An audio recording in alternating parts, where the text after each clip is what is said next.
des actions marquantes en termes de sécurité sur le BPNL, il y en a de plusieurs types. Donc il y a des actions un peu fortes, type nos journées sécurité. On fait aussi intervenir ponctuellement des personnes extérieures. Donc on peut avoir des formations, l'intervention d'un ergonome.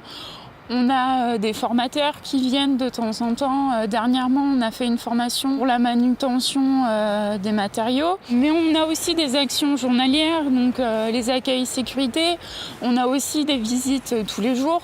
L'accueil sécurité, c'est l'accueil obligatoire pour rentrer sur chantier. C'est-à-dire que toute personne qui intervient sur chantier doit passer un accueil sécurité. Depuis le début du chantier, on a accueilli 1800 personnes. La journée sécurité, c'est une journée qui est consacrée à la sécurité. Donc il n'y a pas de production.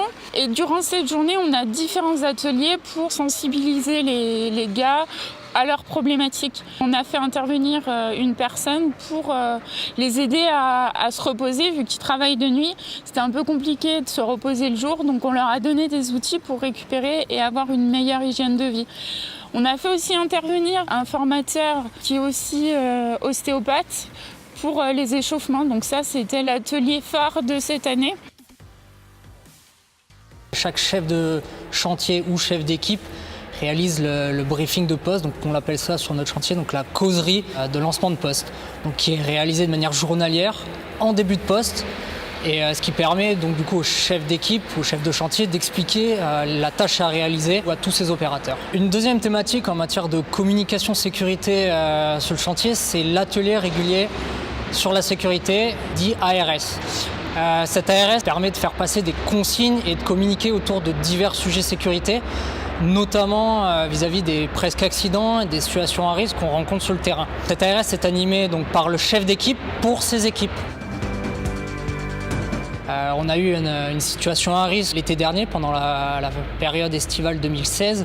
On a eu un usager public qui est rentré du coup sur le chantier, ce qui a généré un accident. Et suite à cette situation à risque, on a mis des moyens. Donc on a déjà tout d'abord recueilli les faits. On les a analysés et on a mis en place un plan d'action qui nous a permis de rendre étanche notre chantier vis-à-vis de l'ensemble des usagers du trafic public. En début de chantier, on a eu des situations à risque au niveau de la vitesse du coup entre les sociétés sous-traitantes intervenant en tunnel, et on a décidé de mettre en place un balisage spécifique avec une chicane de pré-signalisation de chaque atelier, permettant aux individus arrivant sur l'atelier en travaux de réduire la vitesse et de passer à une vitesse réduite, donc au pas, à côté de l'atelier en question. En plus des chicanes, on a un balisage au droit de l'atelier, donc avec tout simplement des cônes. Donc un biseau arrière et sur le côté, ce qui permet d'identifier et de signaler aux autres usagers, aux autres sociétés qui sont en travaux dans le tunnel, de ralentir à ce niveau-là. Vu qu'on est dans un tunnel existant, on a des contraintes au niveau moyen d'accès, notamment pour accéder en gaine d'air vicié qui est au-dessus de nous, donc il y a plus de 5 mètres de la voie circulée. Ou alors dans des locaux électriques existants, où là on doit mettre en place des moyens spécifiques permettant aux collaborateurs d'accéder, de travailler en sécurité. Par exemple, un camion d'accès en gaine spécifique pour accéder en gaine d'air vicié, ou alors un échafaudage monté spécifiquement pour tirer des câbles dans les locaux HT ou BT, dans les locaux électriques.